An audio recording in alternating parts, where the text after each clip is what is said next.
This is our electric vehicle training bench.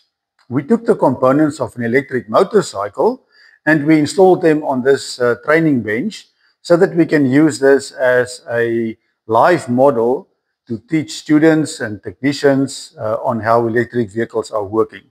The components that you find in an electric motorcycle is very similar to what you find in an electric vehicle. So this demonstration here would be applicable for both the motorcycle and the vehicle.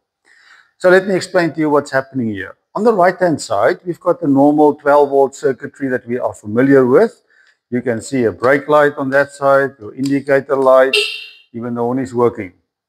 On the left-hand side, we've got the drive side. So instead of an internal combustion engine, we now have an electrical drive. So what we use is a high voltage battery there at the bottom.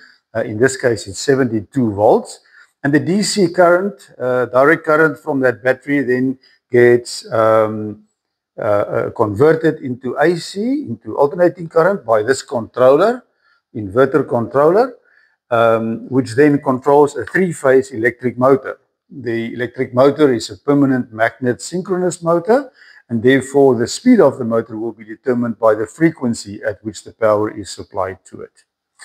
On the top, we've got two screens. On the right-hand side, this represents the drive side, indicating what voltages and current and power we are generating and putting through the motor onto the environment.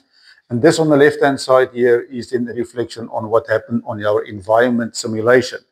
We've installed a second motor here, which we use in generating mode and even driving mode to simulate the environment in terms of road conditions like level road, downhill, and uphill.